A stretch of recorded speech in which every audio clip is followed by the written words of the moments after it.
নিবন্ধনকারীরা আবেদন করেছিল সেই সব প্রতিষ্ঠানে কোন শিক্ষক নিয়োগ করা হয় নাই, অথচ তারা বলছে যোগ্য শিক্ষক পায় নাই।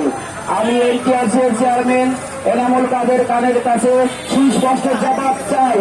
যেখানে আপনারা পরীক্ষা নিয়ে আমাদেরকে উত্তীর্ণ করেছেন, যোগ্যতার সনদ দিয়েছেন, যেখানে আমাদেরকে মেধা তালিকায় রাখা হয়েছে, যেখানে আপনারা আমাদেরকে আবেদন করার সুযোগ দিয়েছেন, আমাদের কাছ থেকে আপনারা টাকা হাতিয়ে নিয়েছেন। একজন একটা চাকরির জন্য হাজার হাজার আবেদন করেও চাকরি নিশ্চিত করতে পারে না। সেই সব আবেদন নেওয়ার পরেও আপনি বলছেন যোগ্য শিক্ষক পাই নাই। একই সাথে একজন ব্যক্তি কিভাবে যোগ্য হয় এবং কিভাবে অযোগ্য হয় এই সুস্পষ্ট জবাব আপনাকে দিতে হবে।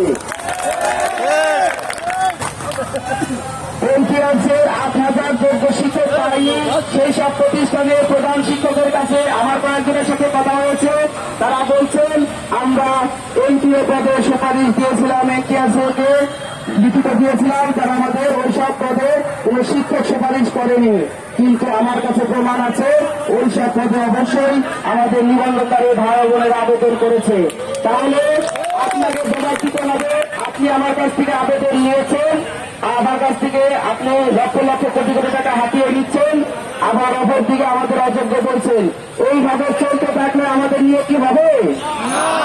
তাহলে আপনি একই সাথে একজন ব্যক্তিকে যোগ্য, একজন ব্যক্তিকে অযোগ্য বলবেন। 40 পেয়ে চাকরি করছে, অথচ আমরা 60, 70, 80 পেয়ে চাকরি পাচ্ছি না। আসলে যোগ্যতার মাপকাঠি কি, এটা অবশ্যই আপনাকে স্পষ্টভাবে জানাতে হবে। আপনারা যোগ্যতার সনদ দিয়েছেন, মেধা তালিকা অন্তর্ভুক্ত করেছেন এবং আবেদন নিয়েছেন। এত কিছু করার পরেও কিভাবে আমরা অযোগ্য হই, এর লিখিত জবাব অবশ্যই আপনাকে দিতে হবে। আমরা প্যানেল চাচ্ছি, যেহেতু 54,304টি পদ, তৃতীয় গণবিজ্ঞপ্তিতে 54,304টি পদই আপনি